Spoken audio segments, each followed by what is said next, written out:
Eu estava com minha mãe dentro do ônibus, só que minha mãe estava sentada, né? Aí eu fiquei em pé, perto da porta, e o rapaz encostou e botou a bolsa. Só que eu não percebi. Aí minha mãe olhando, né, vendo a ação até onde ele ia. Aí nisso, quando ele encostou mais, aí minha mãe chegou e levantou e falou: Fulano, vem pra cá. Aí eu nem estoquei, as pessoas olhando e ninguém falou nada. Se não fosse minha mãe ali, ele tava. Eu senti algo atrás, mas eu olhei assim, eu pensei que era só a mochila dele, que ele tinha botado pra frente, né? Depoimentos como estes são cada vez mais comuns.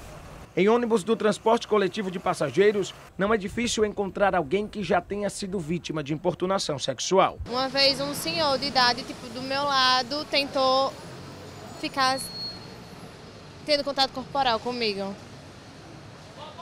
E você, o que fez nesse momento?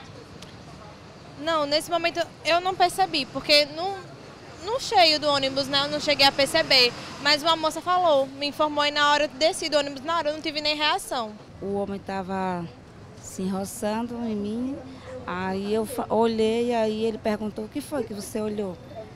Eu disse: você está se enfergando em mim. Ele disse: então comprei um carro, para ninguém se enfergar em você.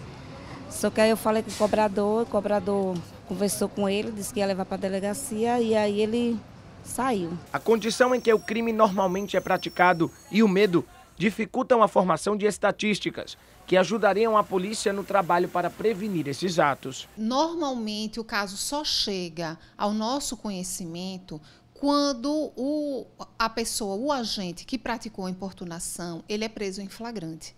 Quando não acontece essa situação, fica muito difícil a identificação do agressor.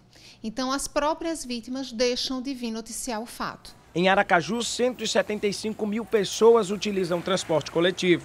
O Sindicato das Empresas do Transporte de Passageiros, CETRANSP, garante que os 570 ônibus disponibilizados são suficientes e que o motivo da superlotação é a disputa por espaço entre carros e ônibus. Muitas vezes uma pessoa no seu carro particular disputando um espaço num ônibus que tem ali 40 pessoas ou muito mais.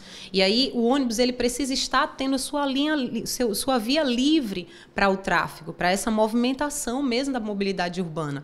Essa já é uma iniciativa nacional, há uma visão nacional, um entendimento que é necessário priorizar o coletivo. Então, com a priorização do transporte, a gente acha assim que vai contribuir com isso, os ônibus vão estar na sua quantidade regular, até porque a quantidade de ônibus é decorrente do planejamento urbano, né? Há um ordenamento de trânsito feito, desenhado pela SMTT, para que essa quantidade venha a ser estabelecida. A gente não poderia encharcar também as vias de ônibus. Então, essa quantidade ela é suficiente para atender a população de Aracaju e da região metropolitana, só que a gente precisa dessa prioridade ao transporte. Para muitas mulheres, pegar ônibus em horário de pico é sinal de medo.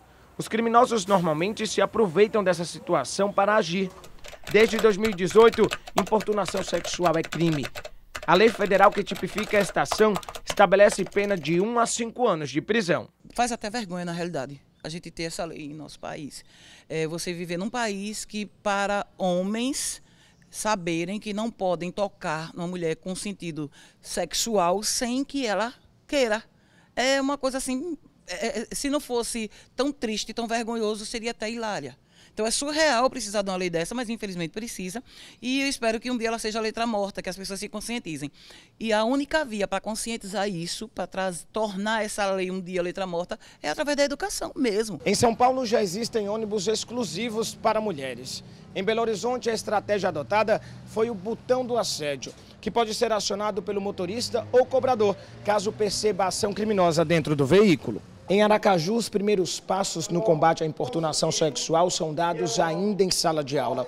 Motoristas e cobradores são capacitados para saberem como agir diante desse tipo de situação. Eu aprendi no curso que se tiver um caso desse de assédio, para parar o ônibus de imediato e procurar a autoridade. Quando a gente pega uma capacitação dessa, a gente pode atender elas melhor para que elas se sintam encorajadas a denunciar e evitar que isso aconteça com outras mulheres. Quem sai de casa todos os dias para utilizar o transporte coletivo quer exercer seu direito de ir e vir com tranquilidade.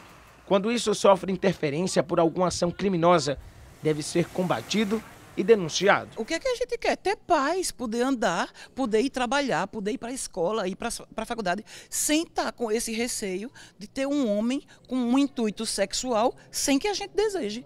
Então, isso é uma questão de qualidade de vida e de você poder exercer plenamente a cidadania e a sua autonomia, sua independência e sua dignidade sexual.